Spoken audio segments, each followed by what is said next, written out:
দিলে আপনাকে বাবু বলে ডাকতাম। বাবু।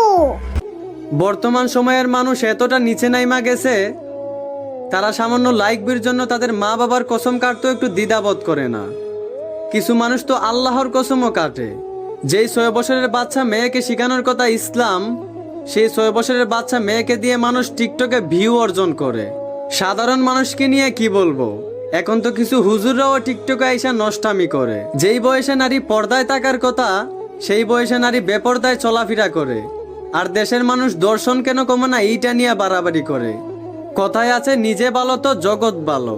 জন্মগতভাবেই আল্লাহ নারীর প্রতি পুরুষের আকর্ষণ দিয়েছেন, তাই আল্লাহ নারীদেরকে পর্দার বিধান দিয়েছেন। তারপরে যদি নারী পুরুষের সামনে বেপর্দায় চলাফেরা করে আর আপনারা আইন দিবেন, ইপটিজিং করলে 6 মাস 1 বছরের জেল হবে। ঘরে বিড়াল থাকতেও যদি আপনি সুটকিটাকে সেইফে না রেখা বিড়ালের সামনেই রাখেন, আবার বিড়ালকে ওয়ার্নিং দেন শুটকি খেলে তোমাকে 10টা বেদ দেওয়া হবে, তাহলে বিড়াল বলবে তোমার এই ফালতু আইন আমার ঠেঙ্গেও মানে না। ঠিক তেমনি দেশে পুরুষ থাকতেও যদি নারী পর্দায় না থাইকা বেপর্দায় চলাফেরা করে আর আপনারা আইন দিবেন ইপটিজিং করলে 6 মাস 1 বছরের জেল হবে, তাহলে আপনাদের আইনও দেশের মানুষ ফালতু মনে করবে। কথাগুলো বুঝে থাকলে ধন্যবাদ।